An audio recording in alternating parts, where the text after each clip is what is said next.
오늘 우리가 함께 묵상할 하나님의 말씀은 시편 37편 1절에서 6절까지 말씀입니다. 말씀의 은혜를 나누기 전 먼저 카리스를 준비해 주시기 바랍니다.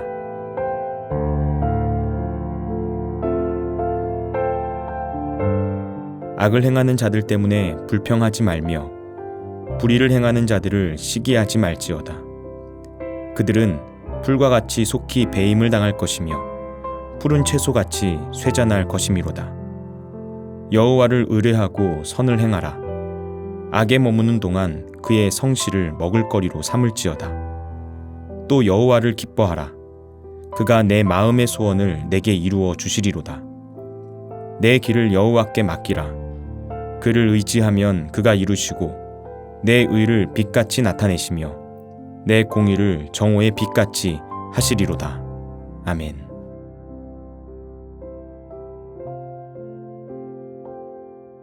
오늘 시편에서 다윗은 악을 행하는 자들 때문에 불평하지 말며 불의를 행하는 자들을 시기하지 말지어다 라고 말하고 있습니다. 악을 행하는 자들 때문에 불평하지 말고 불의를 행하는 자들을 시기하지 말라는 것은 아마도 다윗에게 그런 사람들 때문에 불평하고 시기할 만한 일들이 많았다는 것을 추측할 수 있게 만드는 내용입니다. 하나님만을 바라보면서 마음의 중심에서부터 의로운 길을 걸어가려고 애쓰는 사람은 이런 경험들을 하게 된다는 것이죠. 불의하고 악한 방법으로 잘 먹고 잘 사는 길보다 나의 유익을 얻는 길보다 의로운 길을 선택했습니다. 그런데 의로운 길을 선택하지 않고 적당히 세상과 타협하면서 자신도 그리고 다른 사람도 속여가면서 살아가는 사람들을 보니 왠지 그들이 더 편하게 사는 것 같고 세상에서 더 많은 것을 누리면서 사는 것 같습니다. 의로운 길을 선택했다면 그 즉시 좋은 일들이 많으면 좋겠는데 여러 고생을 하게 됩니다. 의를 위하여 핍박받는 자가 복이 있다 라는 예수님의 말씀처럼 의로운 길을 걸어가는 사람들을 향해서 세상이 핍박을 하기도 합니다. 다윗의 삶이 그랬습니다. 그는 세상적으로 쉬워 보일 수 있는 길을 선택하지 않았습니다. 하나님께서 기뻐하시는 길이 무엇인지를 묻고 정말 하나님께서 의롭다고 여기시는 길을 선택하려고 했습니다. 그런 다윗이 악을 행하고 불의를 행하는 사람을 향해서 불평과 시기를 하지 말아야 하는 이유를 말하고 있습니다. 왜냐하면 악인들은 풀과 같은 존재이기 때문입니다. 사람의 눈으로 보기에 아무리 대단해 보이고 또 편해 보여도 악인들이 스스로 큰 힘을 가지고 있다고 아무리 목소리를 높여도 불의하고 악한 자들이 누리는 것들은 생각만큼 길지 않다는 것입니다. 풀들이 자라는 모습을 관찰해 보신 적이 있습니까? 밭에 아무것도 심지 않았는데 어느 순간에 온갖 풀들이 자라 있습니다. 내가 진짜로 키우려고 심은 화초와 풀을 똑같이 놓고 자라는 속도를 비교해 보면 풀이 훨씬 더 빨리 자라는 것만 같습니다. 순식간에 무성해진다는 것이죠. 그런데 그렇기 때문에 풀은 더 빨리 뽑히고 더 빨리 잘리게 됩니다. 주인이 내버려 두지를 않는 것입니다. 쓸모없는 잡초들을 정리한다는 것이죠. 그리고 계절이 지나면 어떻게 됩니까? 언제 그곳에 풀이 있었냐는 듯이 순식간에 말라버립니다. 한순간에 사라져버리는 것입니다. 다윗은 악인들에게서 바로 이런 모습을 보았습니다. 악인들의 끝은 풀과 같다는 것을 알게 되었던 것이죠. 그렇다면 의로운 길을 걷고자 하는 하나님의 백성들은 이런 세상 속에서 어떻게 살아야 합니까? 다윗은 하나님의 백성들이 어떻게 살아야 하는지를 설명해 주는데요. 3절 말씀을 보시면 다윗이 명령을 하고 있습니다. 여호와를 의뢰하라고 말합니다. 여호와를 의뢰하라는 것은 하나님만 의지하라는 것입니다. 하나님만 신뢰하라는 것이죠. 여러분, 이 세상을 살아가면서 하나님만을 신뢰하고 하나님만을 의지한다는 게 생각만큼 쉽지 않다는 것을 느낄 때가 있습니다. 우리가 언제 이런 것을 느낍니까? 현실의 문제와 어려움이 너무나 실제적으로 느껴질 때 그렇습니다. 평소에 하나님을 신뢰한다고 말했습니다. 그런데 내 피부로 와닿는 문제 앞에서 우리의 반응을 보면 그때 내 믿음의 실체가 드러나는 것을 알게 됩니다. 지금까지 하나님을 믿는다고 말했는데 사실은 오직 하나님 한 분만을 신뢰하는 게 아니라 내가 기댈 수 있는 여러 가지 중에 하나가 하나님이었던 경우가 많습니다. 예배를 드리고 성경을 읽고 찬송도 하고 기도도 하지만 이런 것들이 그저 하나의 종교 생활로만 머물러 있었던 것을 깨닫게 되는 것이죠. 보이지 않는 하나님이 내 삶 속에 너무나 선명하게 보이는 실제로 다가오지를 못했었다는 것입니다. 그래서 다윗은 명령합니다. 하나님을 신뢰하라고 말입니다. 또한 다윗은 선을 행하라고 명령합니다. 선을 행하라는 것은 불의와 악을 행하는 자들과 다르게 살라는 것입니다. 그들이 잘 되는 것처럼 보여도 선을 행하며 살아가는 길을 절대로 포기하지 말라는 것입니다. 다윗이 계속해서 선을 행할 수 있는 것을 말하는 이유와 근거가 어디에 있습니까? 하나님께서 이 모든 것을 다 아시기 때문입니다. 뒤에 나오는 시편 37편 18절 말씀을 보면 여호와께서 온전한 자의 나를 아시나니 그들의 기업은 영원하리로다 라고 말합니다. 하나님은 모든 것을 다 아신다는 것입니다. 하나님은 우리의 머리털 개수까지 다 세시는 분이십니다. 하나님 앞에서 바르게 살고자 애쓰는 사람, 선을 행하며 살아가는 사람을 하나님께서 다 아시고 그들이 걸어가는 삶의 길을 다 기억하시며 그들을 지켜주신다는 것입니다.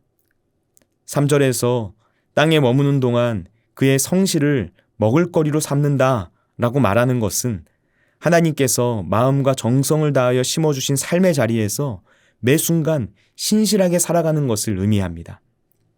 성실이라는 것은 단회적인 사건을 말하는 게 아닙니다. 누군가에게 일을 시켰는데 어느 한순간에만 반짝하는 모습을 보고서 그 사람 참 성실하다 라고 말하는 경우는 없습니다. 성실은 지속적인 것이어야 합니다. 계속해서 변하지 않는 모습으로 이어지는 것이 성실이라는 것이죠. 우리에게 주어진 삶의 자리에서 이 세상 속에서 늘 내가 하나님 앞에 서 있다는 생각으로 변하지 않는 그리스도인의 삶을 살아갈 때 우리는 하나님의 영광을 드러내는 복된 삶을 살아갈 수 있게 됩니다. 4절에서 다윗은 또 여호와를 기뻐하라. 그가 내 마음의 소원을 내게 이루어 주시리로다 라고 말합니다. 우리가 진짜 하나님의 자녀라면 우리는 무엇을 가장 기뻐해야 하겠습니까? 이 세상의 다른 어떤 것이 기쁨이 되는 것이 아닙니다. 세속적인 가치관에 따라서 자기의 욕망을 채워주는 무언가를 이루었다고 해서 그게 나의 기쁨이 되는 것이 아닙니다. 여호와 하나님 아버지의 존재 그 자체를 기뻐하는 사람이 진정한 하나님의 자녀라는 것입니다. 5절과 6절 말씀입니다. 내 길을 여호와께 맡기라.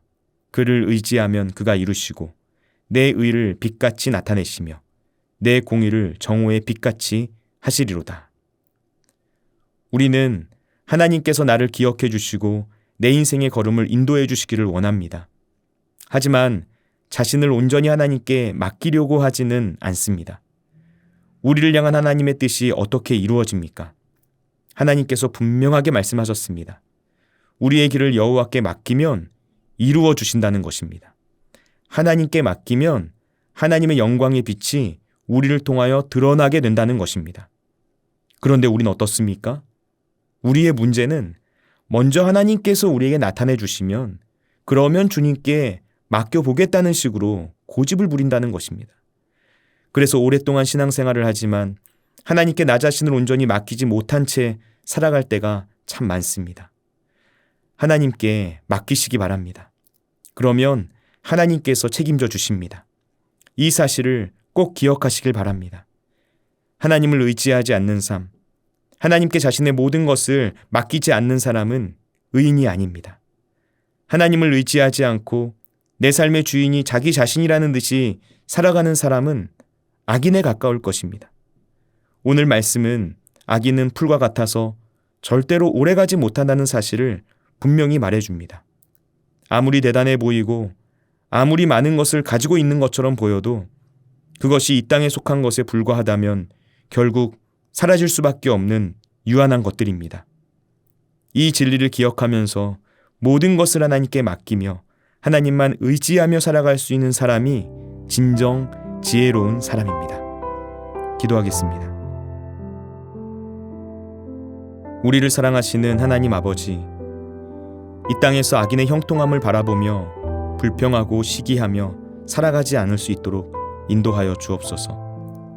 언제나 의의 길을 걷고자 하는 진실된 하나님의 백성들을 돌보시고 붙들어 주시는 하나님만을 신뢰하게 하시고 그 하나님으로 인하여 승리하는 삶을 살아갈 수 있도록 인도하여 주옵소서.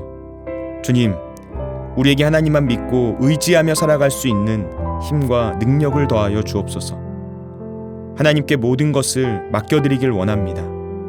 주님을 신뢰할 수 있는 믿음을 충만하게 부어주셔서 어떤 상황과 환경에도 상관없이 언제나 내 안에 천국을 이루며 살아갈 수 있도록 우리를 붙잡아 주옵소서.